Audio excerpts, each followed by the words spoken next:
Wayne? Obviously lost a lot at the end of last year in your middle. What do you make of it? Yeah, I thought they were pretty good actually, particularly their first thing. Probably a little bit off the pace in their second one, but they were doing mostly tackling in their second one. I thought they handled it well, and I was pleased with what they did. We got lots of Bennett to tell him his first stint was particularly impressive, wasn't it? Well, he's one of the most improved players in the club, in my opinion. He just gets better each week. Or in his case, he came here last year and he was mainly a bench player at that stage, and gave him a lot of starts last year, and it was good today. And I just noticed with his training that he's really up the ante there. So he's got a lot of talent. Latrell was the plan always to play in the 55. Yeah, it was. Exactly right. Yeah, I had Alex there to back up, and I need to get Alex some game time in that. And I'm not trying to make Latrell put him under pressure that he's got to play 80 minutes right now. And what would I say? I'm just not interested in trying to make him play 80 minutes. It's a whole different position for him, and I want him to get used to that, and I want him to play without mistakes, which he did with the exception of one mistake, so I was pretty happy with his performance. It's just a case of getting that fullback fitness that you need in a match. Well, about fullback fitness, it's a different position. They do more running there than anywhere else, but fitness is an issue, but he's fit enough, okay? But I just want him to get through today without a lot of mistakes, without trying to force things because he thinks he's got to do something that I don't want him to do. I'm prepared to accept it's going to take a while to get him where we want him to go, but we'll get him there and he'll get there. What about beyond tonight, Wayne? What happens with the game? We noticed some comments you made earlier today about suspending the competition. Well, I don't know. I mean, I'm only talking about Plan Bs here. I'm not privy to their conversations, the NRL, but what I do know is that we definitely need a Plan B. Plan A is to play footy as we're playing it now, if that's sustainable, but I don't know if it's sustainable. What do I say is that it's sustainable? Because the first time we get a guy test with a positive, that team's probably going to be out of action for 2 weeks. So that's going to give us 15 teams and not 16 teams. And what's the probability of that? Well, it's pretty high.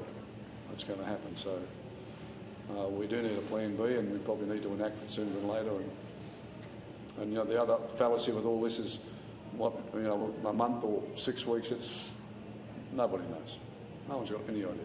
Listen to the best leaders in the world are telling you, if you listen to them hard enough, you realise they don't know when it's going to be in a position where we can go back to having crowds back at games and everything will be normal again. So, talk about 15 out of the 16 teams. You talk New Zealand players won't be able to get in and out of New Zealand in the next couple of weeks. Well, that's a good example of what's. And I think teams going over there, they've got to be quarantined as well for 2 weeks. But my idea was just for those type of contingencies is to quarantine us all, send us away the whole 16 teams, and do everything we possibly can to make sure that nobody tests positive. Make sure we're all tested before we leave, and go into the north somewhere where the climate's hotter and less chance of guys catching it, because the odds are someone's going to get it. You did float that already. How long could that last, ideally, if you had that magic round week after week? Our challenge is the income loss to the game if we don't play football. I think you all know your TV studios have all got clauses in the contract. If we don't field 8 teams every week, the contract can be null and void. Players, what's the salary cap? About 160 million.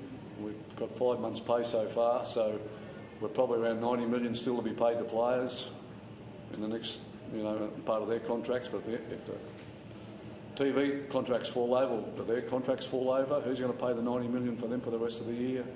Huge. I'm just talking about players. I'm talking about staff. Every club would have 30, 40 admin coaching staff on their books.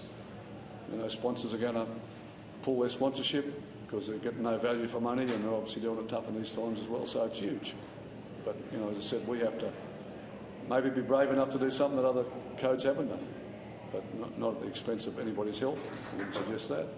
But I think there's an opportunity to do that if we have to go to Plan B. The Plan B should be the integrity of the competition should be suspended. The what? The plan B would be to suspend the competition to keep the integrity of the No, competition. no, no, no. I never said that. No. How long are we going to suspend the competition for? Well, at least for 2 weeks or a month or whatever. Well, why don't we say we don't know, because we don't. No one seems to think it's going to get better before it gets worse. So my point was completely opposite of what you've taken, what you've analysed there.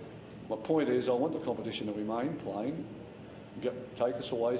We just had a prelim run for it. We all went to Perth. The 16 teams went to Perth. We all took 18 players with us. We were over there for 5 days and we all played, it was nines, but we all gathered there, played there, were housed there, fed there, looked after there. You know, and there seems to be some science behind the fact that the hotter climate you go into, the less chance you are of picking up the virus. So if we all went Perth, Darwin, Townsville, and we stayed there and played with no crowds and just played as our fixture list is showing. I thought you were saying it was inevitable that the team was going to have a coronavirus player. Well, it's a pretty good chance of it, isn't it? Okay? There's 400 or 500 of us playing football around the country. There's a pretty good chance that someone's probably going to pick it up. And I know what the medical experts are saying. If that happens, then the team's quarantined for 2 weeks. And anyone in contact with the team. So my point is, if we can get out and get away and put ourselves in a situation where we're less vulnerable, we may be able to get through this. Wayne, just one on the captain's challenge today.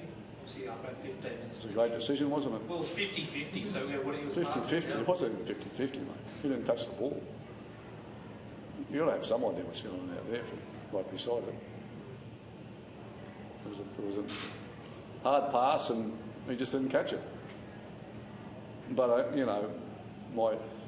it was us on their try line. The game stopped for a period of time, everyone gets their breath back and away we go again. And then someone says, well, let's reduce the interchange. It's a waste of time to reduce the interchange until we stop the waste of time in the game. Just that was back then, sorry. That was back at the end, towards the end of the game, Wayne, looked like he was suffering. His back? Yeah, his lower back. Yeah, I was just getting tired, I think.